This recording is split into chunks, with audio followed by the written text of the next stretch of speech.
couple of seconds to let your eyes adjust. Right. It's fine, it's fine. I describe it as visually tricky. Fine. I don't do drugs, but I know that kind of guy you see when you're taking drugs. Like a really smiley, slender man. Brilliant. How are you doing? You all well? Guys, I've actually come in tonight to tell you a story. You up for this story? Pretty, it would have been a terrible waste of a journey if you'd said no. But this story, guys, is about my world's worst hangover. I'm assuming you've all been hungover before? Wait till you know what it's like. My worst hangover was spent in St. Lucia in the Caribbean.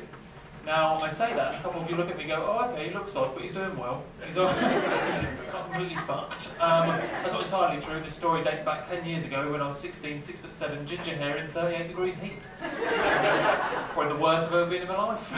I'm sure my parents just did it as a laugh. Let's take him to the Caribbean, maybe it'll kill him. Fingers crossed, Dad. Fingers crossed. But Dad kind of splashed out, right? He splashed out and took us to an all-inclusive hotel. Now, I'm not sure if you've been to an all-inclusive hotel before. If you haven't, I urge you to try one. You can just eat and drink as much as you want, right? Me and my brother found this out very early on the trip. Day number 2, after dinner, we finished dinner at 9 PM. We headed up to the bar, started drinking from 9 PM all the way till 4 in the morning. At the age of 16, I drank 13 pints. Not as impressive when you're in Glasgow, I'd admit, but you know, I was over the moon at the time, over the moon. My dad came up proper pissed. Now my dad's quite a big Cockney guy, right? And he comes right up to me and my brother and he goes, get back to the room right now. We've got a tour booked at 6 in the morning. Right? Doesn't matter how much alcohol you've had, right? You can't sleep that off in 2 hours. And I know that because I fucking tried, right? And gave it me all, right? First thing I remember just waking up in the morning is my mum just looked over the bed, just going, babe, babe, come on, wake up, darling, come on. And I kind of woke up with hair everywhere, bright red eyes, not really knowing where I was going. Where are we going? What's happening? She went, come on, darling, we've got the tour to go to. Come on, wake up. I kind of sat up and went, what tour is it? Where are we going? She went, come on, we're going on a jeep safari. Yeah. Come on, look lively.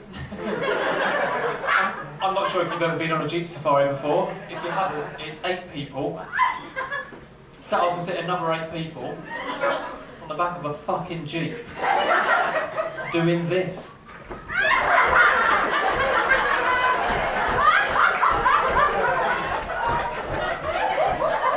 In 90% humidity.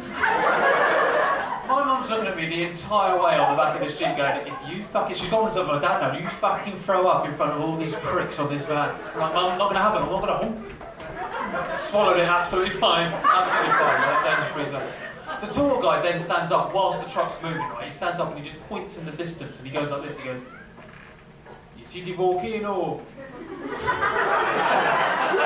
Are we alright with the accent? We're alright.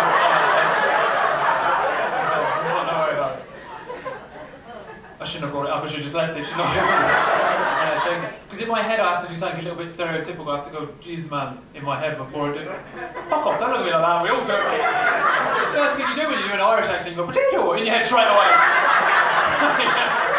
And it's fine, this is what I'm doing, alright? So you can see me say it in my head, you can see me say it and go, you see the volcano? We're heading for that, and when we get there you're going to get a very strong smell of sulphur. Anyone ever smelled sulphur? It smells like shit if you haven't smelled it, right?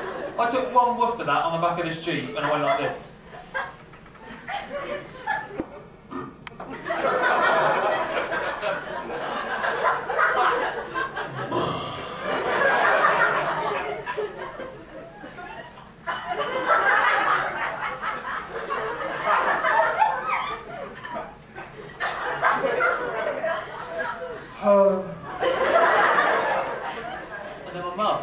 Trying to help, patted me on the back. And that had the same reaction that happens when you whack the bottom of a tomato ketchup bottle, just straight out, right?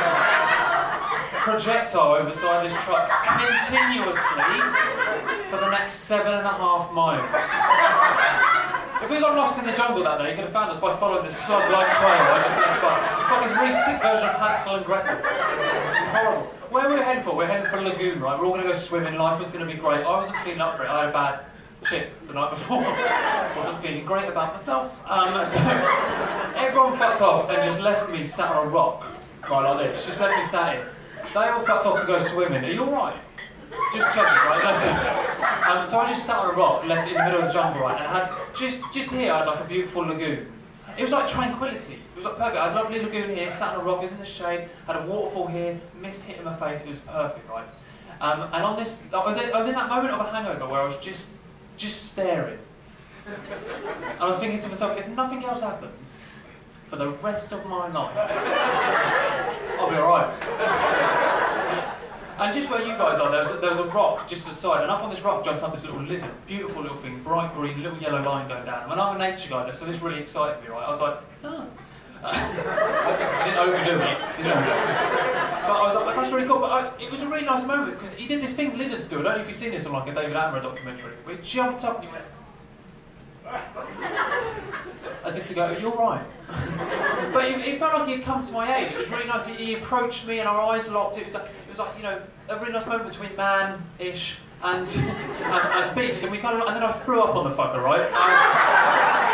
I just kind of shot it out, and he was just there like, what the fuck? That was a surprise to both of us. I never saw that happen. My dad walks around the corner to check in on his teenage son at this point. He just goes, what the fucking hell's happened here?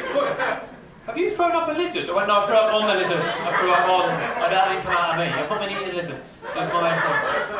My dad decides to cut the tour short at this point, right? He takes me back to the hotel. It's a pay for a taxi 27 miles back to the hotel, right? He's pretty pissed off at this point. Now, when we get back to the hotel, it's a beautiful place, marble floor, really nice, but it had no lifts, and we were staying on the 5th floor, so we had to take the stairs, right?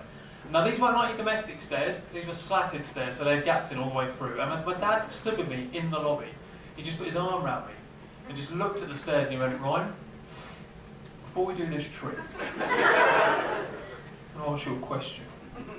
I want you to be very fucking honest with the answer, right? Are you going to be sick again? And I said, no. We made it to floor number 3, and I burped. It's one of those hangover burps where you'd be like, ah, splendid, or you're fucked, right?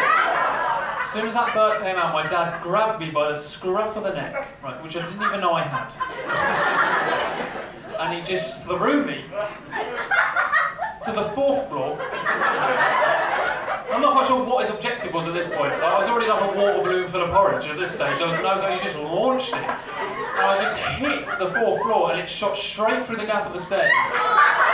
Straight through the next gap, straight through, all the way to the marble floor of the lobby of this hotel, like, where I lay in the stairs for a bit, opened my eyes, and directly underneath me I just see a St. Lucian cleaner doing this.